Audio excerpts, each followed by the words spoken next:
Ladies and gentlemen, good afternoon. It is my hope and prayer that this video is actually going to find you guys in good health. Personally, I'm fine.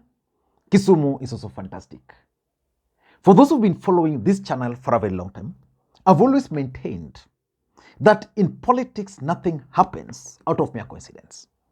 And that everything in politics is normally well planned, well scripted, and executed to achieve a specific political objective. Nothing just happens for the sake of it. There is no way, and I repeat, there is no way William Samoei Arap Ruto, who is the President of the Republic of Kenya, and the UDA party leader would have opted for Cleophas Malala as the Secretary General of UDA party when Malala himself was not a member of UDA party. William Ruto wanted to achieve certain objectives, and clearly he's going to achieve those objectives. And for those who follow this channel, when William Ruto made that move, I opined on this platform that it was actually a strategy by Ruto to make Mudavadi feel that he would be in control of UDA party because of Malala, to facilitate the merger of ANC party into a bigger political party, which will then now be called UDA party. And yesterday, Malala was in Kisumu, and he delivered a message to Musalia Mudavadi, Moses Masika Wetangula of Ford Kenya, and Maendeleo Chapchap party leader Alfred Mutua. And the message from Ruto was very simple, that there is no need of you being in the cabinet while still holding on to your party. That you have no business being a cabinet secretary while you still claim to have a party. Let's say, for example, Mutua still complaining, still alleging that he has a party, Maendeleo Chapchap, or Musalia Mudavadi still clinging to ANC party. The other message he told them that they are going to ensure that all parties forming Kenya Kwanza are actually merged into one party called UDA party, the ruling party. And he also had a message for those who are visiting State House that moving forward, State House visits will be restricted to only those with agenda of promoting UDA party. So clearly, William Ruto had a mission and a vision with Malala. So in this video, I want us to look at the message which Malala delivered and why William Ruto actually wants these parties to merge together. Before we do that, in case you're watching this channel for the first time, please take a second or two, click that subscribe button so that next time we produce a video like this, YouTube will automatically notify you. And to the subscribers, I want to continue thanking you guys for your continued support, because without that support, this channel cannot be where it is now. Let us get to the business. And let me ask you, why do you think the people or the leaders from Nyanza who wanted to cooperate with William Ruto are now being forced to wear yellow? Why are they being forced into UDA party? Because clearly from yesterday's meeting and the ones they have planned, if you come from Nyanza and you want to join Ruto, then you'll have to wear yellow. Why? It's because of this strategy which William Ruto is actually laying, which is elaborate, to merge all these parties into one. The strategy why William Ruto wants this are the following. Number one, William Ruto wants to have full control over who will be elected as a governor, senator, MP, MCA, and which other elective post, women rep in Kenya Kwanza. For example, today in this country, there are people who are elected on ANC party. William Ruto would want them to be elected this time around as UDA party. Mudavadi will have his party, which will collaborate, but then those who will get elected will actually be dictated by Ruto. For example, if William Ruto wants Halwale to be the gubernatorial candidate in Kakamega, then Malala would not be able, because last time Malala was sponsored on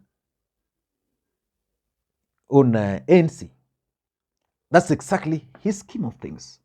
In Bungoma, where Weta has fought Kenya, William Ruto would want those elected MPs, governor and senators, to be elected on UDA party, so that he can actually dictate, he can control. You know, when you are in a coalition, let me just give you a case of NAC. Let's say we had a case of NAC. Let's say we had NAC. You know, NAC, we had LDP, we had DP, but it was easy for Kibaki to sneak Tojo, for example, in Rarieda under the banner of NAC or LDP. That's the exact thing William Ruto is trying to do. Number two, and you will agree with me, is that politics is a game of numbers. William Ruto wants to take control of parliament. He wants to have absolute majority in the National Assembly, in the Senate, because as things stand today, he had a challenge. He had to use his powers now as the president to force certain things, to force majority, and to force people like majority leader at the National Assembly. Because the truth is, Azimio had the majority by numbers. But after William Ruto was declared the president, the first thing he did was to get the independent MPs to side with him. Then he had to force some parties from northern Kenya to sign an agreement, post-election agreement with him, and that's what shifted the numbers, which enabled him now to have majority. William Ruto would want a situation where in the next election, his party is going to come out, UD as a political party, is going to come out as the absolute, or come up with absolute majority in parliament, so that we don't have ANC, we don't have Fort Kenya, it's just UDA. And why do you think he's keen on game of numbers? Which takes us to the third point, constitutional amendment. In the second term of William Ruto's rule, if he will win, William Ruto is going to change the constitution. He's going to recommend constitutional amendments. And those constitutional amendments which he's going to recommend are going to help him, as William Samoei Arap Ruto, achieve his objectives. William Ruto is going to try to remove the term limit of the president. If that's not going to happen, William Ruto is going to try what Uhuru Kenyatta did. Create the position of prime minister. The one Musalia Mudavadi is now holding, but is now going to entrench it in the constitution, and then is going to give that position more powers. There are only two ways we can change the constitution in this country. Either through a parliamentary initiative, which is the shortest one, or through a referendum. Referendum would mean facing up with the people. Kenyan voters have always proven over time that they can actually rebel. And that's the fear William Ruto has. So the best option for him is to work on the numbers. And William Ruto is actually working on the numbers. So that if, for example, we'll be able to get the 2/3, and then he has the state machinery, the state power, he's the president, then nothing will stop him from changing any constitutional amendment he wants. Nothing will stop him. And for me, that is one of the things William Ruto is actually focusing on right now. And let's face it, William Ruto is a schemer. And in most cases, in his schemes, he gets them right.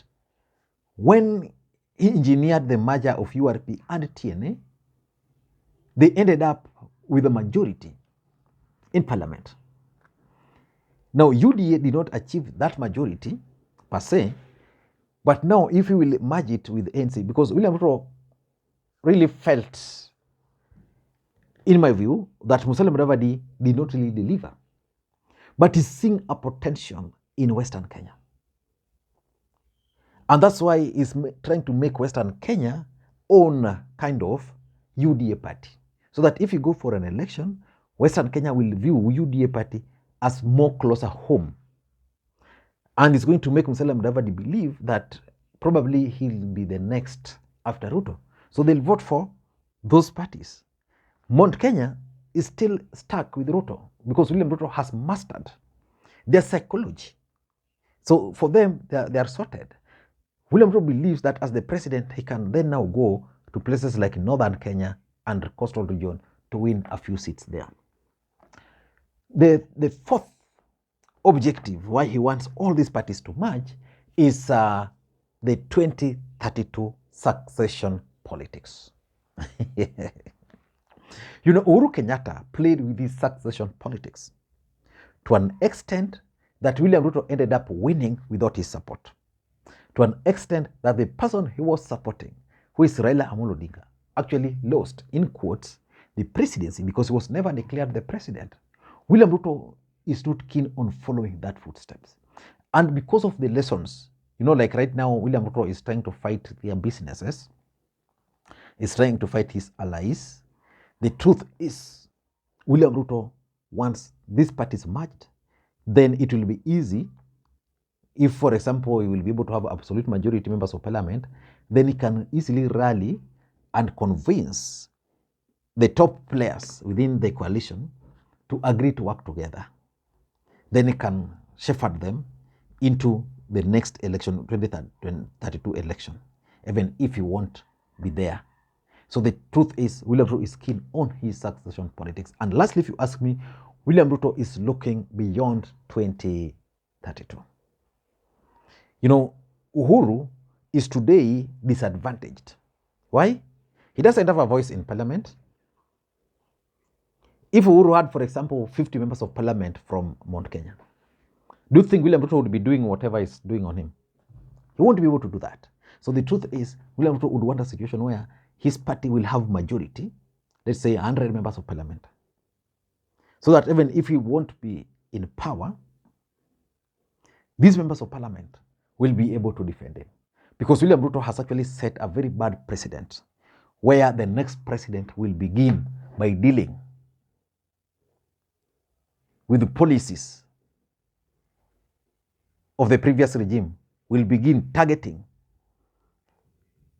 the previous regime, will begin reversing the policies and even revenging. I don't know what you think. But for me, that message by Malala to Mudavadi is serious. I don't know what to think. That's my take. Thank you guys, and may you have a good day. Bye-bye.